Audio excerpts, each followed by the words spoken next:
전 남편을 살해한 뒤 시신을 훼손한 혐의로 기소된 고유정이 어제 처음으로 법원에 출석했습니다. 우발적인 범행이라는 주장에 방청객들은 야유를 보내며 분노했습니다. 한 시민은 재판이 끝나고 호송차에 오르는 고유정의 머리채를 잡아채기까지 했습니다. 데스크의 사건 추적, 더 사건, 이종구 사회부 사건 데스크와 함께하겠습니다. 안녕하십니까? 네, 안녕하세요. 어서 오세요. 어제가 정식 재판으로는 어제가 처음이었어요? 그렇습니다. 네. 제주지법에서 오전 10시에 열렸고요. 범행 80일째였습니다. 네. 1시간 반 동안 진행이 됐는데요. 화면 보시면 알겠지만 이제 고유정이 수강번호 38번이 달린 연녹색 수의를 입고 법정에 나타났습니다. 네. 네. 이 체포 이후 언론에 공개됐을 때처럼 머리카락을 길게 늘어뜨리고 고개를 숙였습니다. 그러니까 얼굴을 제대로 볼 수 없게 만들었죠. 이 고유정이 이제 호송차에서 내리는 모습인데요. 이 법원에 들어가서 방청객이 이제 눈에 띄자 방청객들은 살인마라고 외치기도 했습니다. 예, 고유정은 계속해서 우발적 범행이었다고 주장하고 있어요. 네, 그 고유정이나 변호인의 작전을 전략을 엿볼 수 있는 재판이 어제였다 이렇게 볼 수가 있는데요. 예. 범행 동기를 이제 전 남편 탓으로 돌렸습니다. 근데 네. 잘 아시겠지만 전 남편은 숨졌기 때문에 사실상 전 남편의 진술을 확인을 할 수 없는 상황이죠. 그래서 네. 숨진 남편 탓으로 돌면서 자신의 범행을 계획적인 게 아니라 우발적이다라는 전략을 택한 것으로 분석이 됩니다. 예. 그래서 이제 주장을 정리를 해보면 범행 직전에 펜션 싱크대에 있었는데 갑자기 전 남편이 성폭행을 시도했다. 그러면서 이제 과거에 전 남편이 무리한 성적 요구를 했는데 아마 그때도 펜션에서 그런 기대를 하며 고유정에게 접근한 것이 아닌가. 이런 것이 비극의 단초를 제공했다는 게 고유정의 주장입니다. 네. 이때 방청객에서는 말도 안 되는 소리다. 이런 야유가 터져 나왔죠. 네, 우발적인 범행이라면 계획적인 범행의 증거가 나오면 안 되는 거잖아요. 그렇습니다. 근데 계획적인 범행으로 볼 만한 것으로 이제 대표적인 게 졸피뎀이에요. 네, 맞습니다. 그 남편의 그 혈흔에서 네. 졸피뎀이 나왔다. 이게 검찰 입장 아닙니까? 네, 이제 졸피뎀이라는 것은 수면 유도제 아닙니까? 예. 그래서 경찰과 검찰은 이렇게 보고 있죠.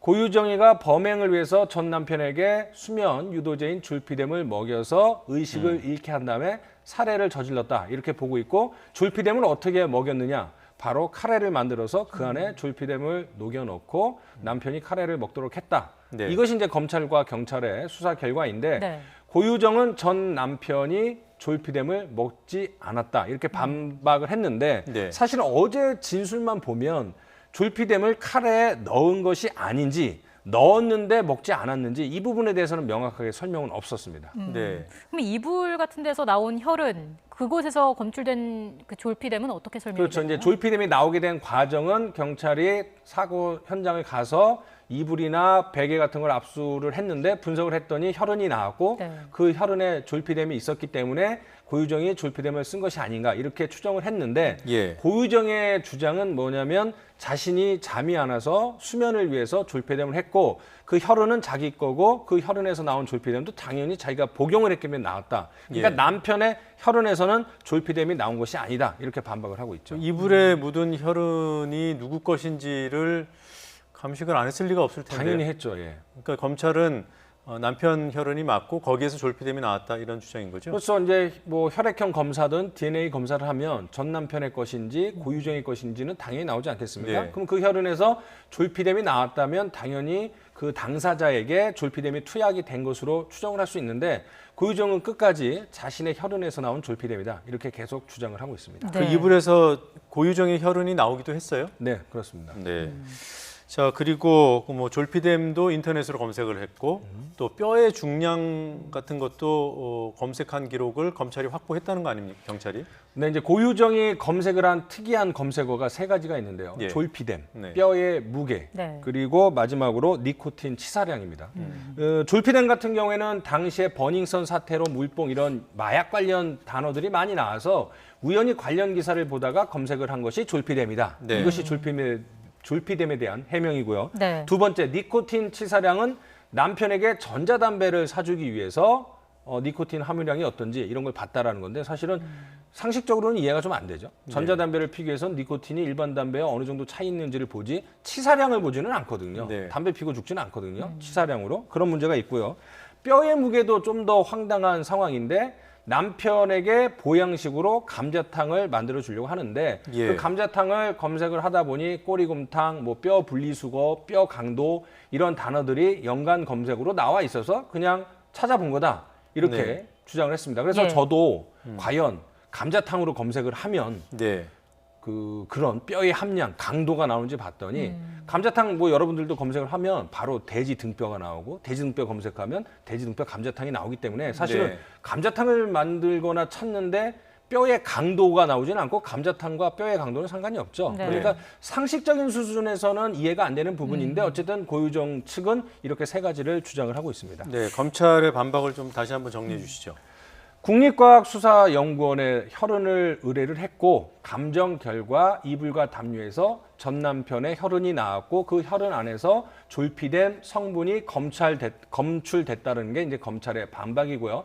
뼈와 관련된 검색어에 대해서는 네이버 통합 검색, 구글 검색을 통해서 고유정이 주장한 대로 연관 검색어로 클릭한 것이 아니라 네. 예. 직접 본인이 검색어를 입력해서 찾아봤다. 목적을 갖고 뭐 뼈의 치사량인 걸 찾아본 것이다. 뼈의 무게나 니코틴 치사량을 찾아본 것이다. 이렇게 반박을 하고 있습니다. 예. 네.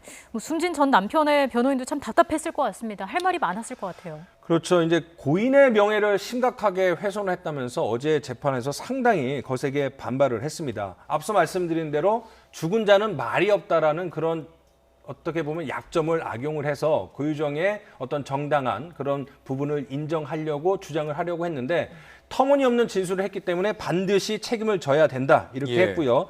또 앞서 말씀드린 전 남편의 성적 요구 진술에 대해서는 고유정이 넘지 말아야 할 선을 넘었다. 고인을 나쁜 사람으로 몰아가서 진흙탕 싸움으로 몰아가서 고유정이나 전 남편이나 다 착한 사람은 아니다. 이런 식으로 여론을 호도해서 재판부의 어떤 유리한 판결을 이끌어내려는 전략이 아닌가 이런 분석이 나오고 있습니다. 예. 이게 살인 사건이기 때문에 뭐 형량이 낮지 않을 텐데 네. 게다가 살해 수법이 워낙 잔인하기 때문에 형량이 높을 것으로 다들 예상하잖아요. 네. 근데 만약에 그 고인의 명예를 심각하게 훼손해서 네. 또 우발적인 범행으로 포장하는 이 시도가 법원에 의해서 받아들여진다면 뭐 네. 감경이 되겠지만 아니면은 더 형량이 늘어날 수밖에 그렇습니다. 없는 거 아니겠습니까? 네. 어떻게 보면은 고유정 입장에서는 그게 모험을 하고는 상황이죠. 예, 거짓말이라면 모험이겠네요. 네네. 그래서 지난 시간에도 제가 말씀을 드렸는데 살해에도 우발적 범행이냐 계획적 범행이냐 네. 계획적 범행인데도 정상 참작을 할 수 있느냐 여론의 질타를 받느냐 이런 부분에 따라서 형량이 달라지거든요. 양형 예. 기준이라는 네. 게. 그래서 가장 낮은 우발적 범행이고 정상 참작이 되면 양형 기준은 한 4년에서 6년이고 계획적 범행인데다가 국민적 공분을 사는 범행일 경우에는 18년에서 무기징역이거든요. 네. 그런데 고유정은 자신이 남편을 살해한 혐의 인정했고 시신을 유기한 것도 혐의를 인정을 했습니다. 네. 네. 근데 여기서 나올 수 있는 고유정의 전략은 무엇이냐? 설명드린 대로 살인은 했지만 남편의 이상한 행동 때문에 자기 방어 차원에서 어쩔 수 없이 우발적으로 했다. 이런 예.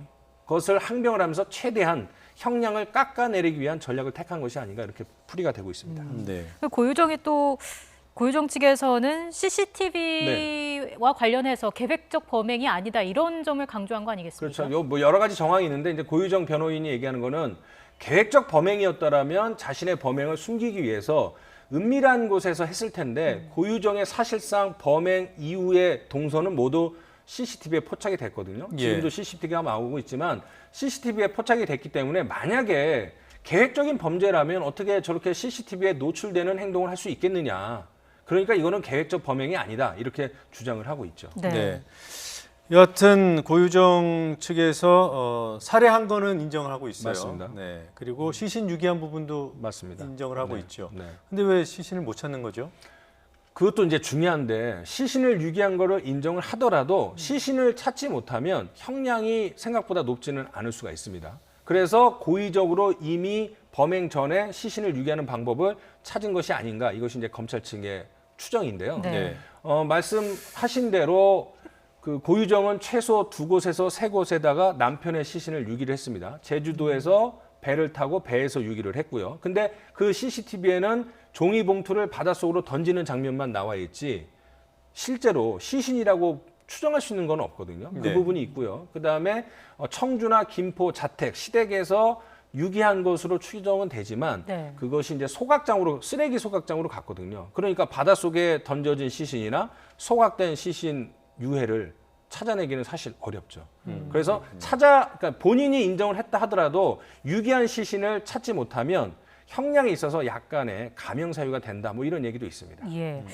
지금 뭐 고유정의 변호사를 두고도 여러 얘기가 나오고 있지 않습니까? 근데 이제 애초 고유정은 변호사 5명을 고용을 했죠. 그 중에는 뭐 생물학과 관련된 변호사도 있어서 아주 철두철미하게 준비한 것이 아니라 뭐 이런 얘기도 있고, 고유정의 처가가 경제적으로 금전적으로 부유하기 때문에 5명이 아주 유명한 능력 있는 변호사를 고용했다, 이렇게 얘기가 나왔는데, 그 여론의 질타 등 심적 압박 때문인지 5명 변호인 모두 그만뒀거든요. 한 달 전에 그만뒀어요. 그렇죠. 네. 네.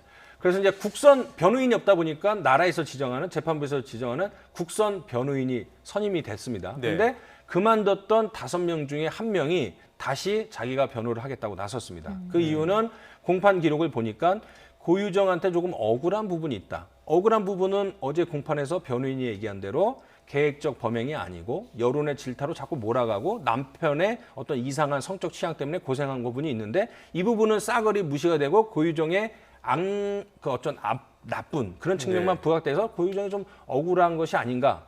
그래서 다시 맡기로 결정을 했다. 뭐 이런 네. 얘기가 있고요. 조금 전에 이제 또 보도가 나왔습니다. 그런 고유정의 변호사조차 어제 공판을 하고 모든 언론이 고유정의 변호에 대해서 부각을 시키니까 부담을 느껴서 그만뒀다라는 그런 얘기도 있고, 네. 아니면 이 변호사와 달리 또 다른 변호사가 1명이 드러나지 않은 변호사가 있었는데 이 변호사가 그만둔 것이다. 뭐 이런 2가지 이야기가 나오고 있습니다. 엇갈려서. 이 부분은 조금 더 확인을 해야 될 것 같습니다. 네, 정리하면 애초에 5명의 네. 2개의 로펌에서 5명의 변호사가 네. 변론을 했고요. 네. 그러다가 한 달 전에 모두 사임을 했고, 네. 그리고 국선 변호인이 선임이 됐지만 최근에 사임했던 변호사 5명 중에 1명이 다시 맡겠다고 했고, 그렇죠. 그 사람이 1명을 더 고용해서 변호인은 맞습니다. 이제 2명이 된다고 했었는데, 네. 이 2명 중에 누군가가 사임했을 가능성이 지금 보도되고 있는 거네요. 누군가 중에 1명이 사임은 했고, 했는데 그게 누군지는 정확치 않고요. 좀 더 파악을 해봐야 될 것 같습니다. 네. 관뒀다가 한 달 전에 관뒀다가 다시 변론을 맡기로 한 그 판사가 그 판사 출신의 촛불 판사로 불리는 그 변호사인가요? 네, 맞습니다. 예. 그 이제 촛불 판사라고 아주 이름을 날렸더라고요. 네. 그러니까 이제 판사 재직 시절에 집시법이라는 건 이제 집회와 시위법에 대한 그런 위헌 법률 신청을 제청했습니다. 네. 그러니까 집회와 시위의 자유를 허용하고 엄격하게 제한하는 것은 국민의 자유권을 박탈하는 것이다. 그래서 이게 이제 촛불 집회랑도 관련이 있지 않습니까? 그래서 네. 이제 촛불 판사라는 약간 거창한 그런 별칭을 지어줬죠. 그런데 이제 사임계를 제출한 이후에도 고유정을 만나기 위해서 고유정이 수감된 제주 교도소를 수시로 방문한 것으로 알려졌어요. 그러니까는 사임은 했지만 여전히 미련은 계속 가지고 있었던 것이 아닌가, 이렇게 추정이 되고 있습니다. 물론 이제 사건 자체에 대한 변호사로서의 네. 직업인으로서의 관심일 수도 있는 거고, 아직 그 변호사가 왜 변론을 맡게 됐는지 정확한 이유는 본인이 아니면 알 수 없는 거니까요. 맞습니다. 그리고 변호사라는 거는 죄인을 변호하기 위해서 존재하는 게 변호사고요. 네. 그다음에 이 법에서도 어떤 피의자, 피고인이라도 변호사의 조력을 받을 권리가 있기 때문에 그것 자체만으로 비난할 수는 없지만 네. 워낙 충격적인 사건이기 때문에 고유정의 변호사라는 이유만으로 네. 언론이나 여론의 관심을 받거나 또는 좀 부정적인 그런 질타를 받는 것도 감수를 해야 될 상황입니다. 네. 근데 이 변호사는 본인이 속해 있던 이제 로펌에는 네. 정리하고 네. 로펌에 피해를 미칠까봐 맞습니다. 정리하고 개인 자격으로 변호를 한다고 그래요? 그렇죠. 이제 법무법인 소속으로 나갔다가는 어디 소속 변호사 하면 네. 그 소속 변호사들이 몽땅 비난을 받을 수 있기 때문에 그런 부담을 덜어주기 위해서 개인 변호사 자격으로 변론에 나섰다고 합니다. 네. 알겠습니다. 자, 어제 첫 재판이 열렸고요. 고유정 앞으로도 계속해서 재판에 출석을 할까요? 네, 검찰이 지난달 1일 고유정을 재판에 넘겼고 어제 이제 1차 정식 재판이 시작되지 않았습니까? 네. 그래서 다음 공판이 다음 달 2일에 열립니다. 네. 그러니까 한 2, 3주 뒤에 열리는데 물론 박근혜처럼 극히 일부의 피고인들은 재판부에 대한 불신을 드러내면서 출석을 안 하고 버티는 경우도 있어요. 그렇지만 대개의 피고인들은 자신의 그 어떤 무죄나 아니면은 억울함을 호소하기 위해서 주로 보통은 법정에 나와서 억울함을 호소하고 자신의 입장을 재판부한테 호소를 하거든요. 형사 사건은 그렇죠. 그렇죠. 네. 그래서 아마 고유정도 어쨌든 간에 자신이 남편의 이상한 행동 때문에 오래된 이상한 행동 때문에 자기가 우발적으로 했다는 걸 강조하기 위해서는 아마 계속 꼬박꼬박 나오지 않을까 이렇게 추정을 하고 있습니다. 예, 그리고 하나만 더 짚어보죠. 고유정이 현재 남편을 고소했다고 해요. 이 의붓 아들 살해 사건 이것 때문에 그런 거예요? 예. 이제 의붓아들 4살짜리 의붓아들이 돌연사를 했죠. 네. 그래서 이제 고유정의 이 전 남편 살해 사건이 벌어지면서 이 사건도 불거졌는데 지금의 남편이 언론 인터뷰를 통해서 돌이켜 보니까 그게 돌연사가 아니고 고유정이가 살해한 것으로 보인다. 이렇게 이제 언론 인터뷰를 했거든요. 네. 그랬더니 고유정이가 지금 수감 중인 상황에서도 변호인을 통해서 현 남편을 명예훼손 혐의로 고소를 했죠. 그러니까 내가 죽인 게 아니고 돌연사인데 엉뚱한 이야기를 한다. 그러면서 수감 중이면서도 또 변호인을 통해서 고소를 했습니다. 네, 관련 사건은 뭐 수사가 지금 거의 막바지 상태인 것으로 알고 있습니다. 네네. 내용이 나오면 또 짚어보죠. 네네. 네, 여기까지 듣겠습니다. 수고했습니다. 고맙습니다. 고맙습니다.